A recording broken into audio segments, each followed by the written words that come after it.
बचपन से अलबिरूनी को इल्म का शगफ था। इसकी ज़ात मुख्तलिफ महासिन से मुज़य्यन थी।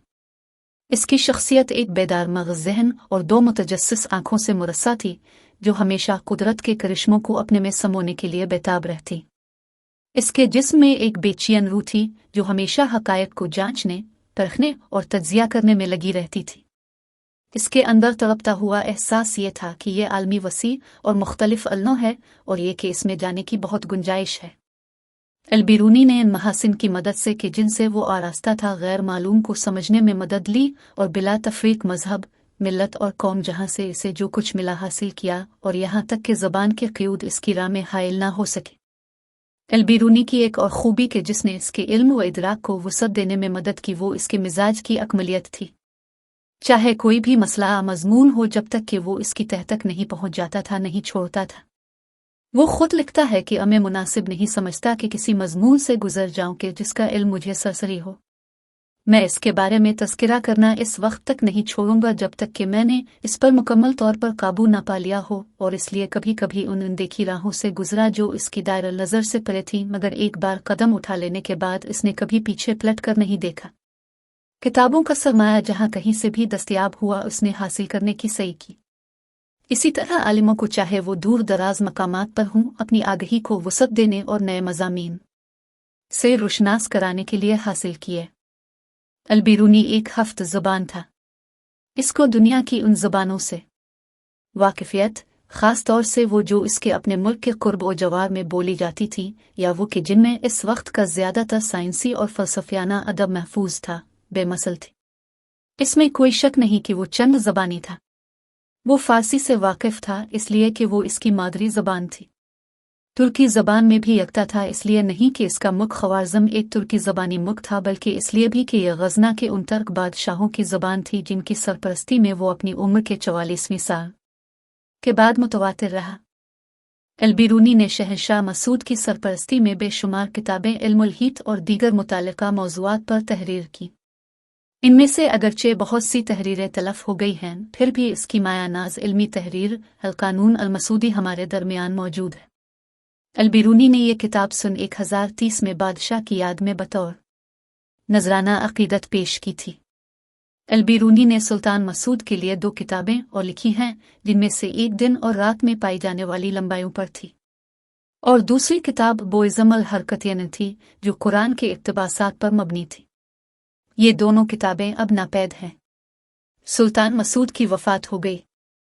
इसकी जानशीनी इसके बेटे मौदूद ने इख्तियार की। अलबिरूनी के नए बादशाह से ताल्लुकात किस किस्म के थे वो सूख से नहीं कहा जा सकता, लेकिन अलबिरूनी ने अपनी मदनियात पर लिखी हुई तसनीफ़ किताब उल-जवाहर फ़ी मारिफ़त अल-जवाहर उसके नाम मनून करके ये ज़ाहिर कर दिया कि इसके ताल्लुकात बादशाह से हमवार थे।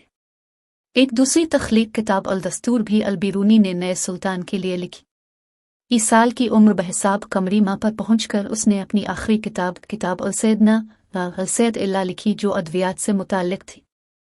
अलबिरूनी ने खुद अपनी तख्लीकात की एक फ़हरिस्त एक किताबी शक्ल में पेश की है, जिसका उन्वान रिसाला फ़ी फ़हरिस्त कुतुब मोहम्मद बिन ज़िक्रिया अल-राज़ी है, जहां वो अपनी 14 तसनीफ़ात को 13 हिस्सों में बांटता है। अलबिरूनी ने तकरीबन 29 किताबें जोग्राफ़िया और मुताल्लिक़ा मौज़ूआत पर लिखी थी। अलबिरूनी 326 हिजरी में खुराज़िम में पैदा हुआ। अलबिरूनी का इल्मी ज़ौक़ बहुत बुलंद था। वो किसी हाल में भी अपने इल्मी मशागिल से गाफिल ना रहता था। वो बड़ा काने और साबिर और शाकिर था, साथ ही मेहनत और जफाकश।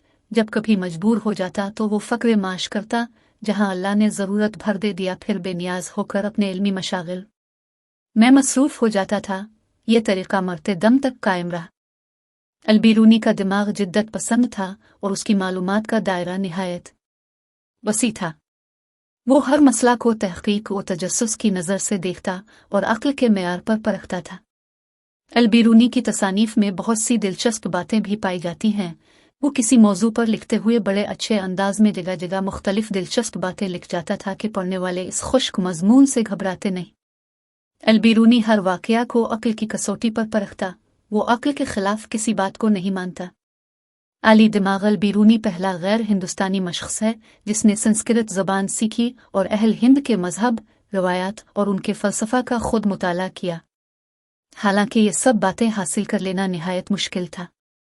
इल्मी रियाजी के माहिर अल-बिरूनी ने आज से 7 सदियां कबल न सिर्फ कई कलियों को दरियाफ्त किया बल्कि इसने जदूलैस मुरतब करके उनसे अमली काम भी लिया था। अल-बिरूनी ने इल्म रियाजी में कई नए कुलिये दरियाफ्त किए थे जो आज भी तस्लीम किए जाते हैं। अर्ज़ अलबलद और तूल अलबलद की दरियाफ्त अल-बिरूनी ने कानून मसूदी में दुनिया के मुख्तलिफ शहरों के दरमियान तूल अलबलद का फ़र्क दरियाफ्त करने के उसूल और कायदे बताए हैं। अल-बिरूनी ने ज़मीन के मुहीत और क़ुतर की पैमाइश भी की थी। मामून अल-रशीद के दौर में साइंसदानों ने ज़मीन के मुहीत को क़ुतर तारे के ज़रिए मालूम किया और 25,009 मील बताया।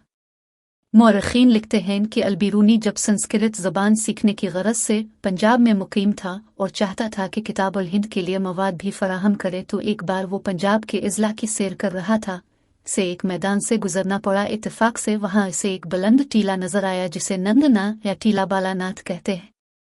सच तो यह है कि महज अपनी इस्तेदाद और काबिलियत और जहानत से इस दानिश्वर ने काम लिया और इस कदर सही नतीजा निकाला। ज़मीन के निस्फ क़ुतर और मुहीत की इतनी सही पैमाइश कर लेना अल-बिरूनी के कमाल का एक वाज़ेह सबूत है। धातों की कसाफत इजाफी मालूम करना। अल-बिरूनी ने 18 मुख्तलिफ किस्म की धातों और गैर धातों की कसाफत इजाफी स्पेसिफिक रोटी की निहायत सही पैमाइश की और नतीजे को दर्ज किया। इसने अपने जुमला तजुर्बात को एक रिसाले में बयान किया है। धातों की कसाफत इजाफी मालूम करने का तरीका इसी दानिश्वर ने ईजाद किया। अल-बिरूनी ने एक तवील उम्र पाई और तकरीबन 1 सदी का 3/4 हिस्सा सेहतमंद जिंदगी के साथ गुजारा। इसकी वफ़ात गजना में बरोज़ जुमा 2 रजब 440 हजरी बमुताबिक 11 दिसंबर सन 1048 में हुई। अगर हमारी ये वीडियो आपको पसंद आई हो तो वीडियो को लाइक कर दें और चैनल को सब्सक्राइब कर दें। Thanks for watching.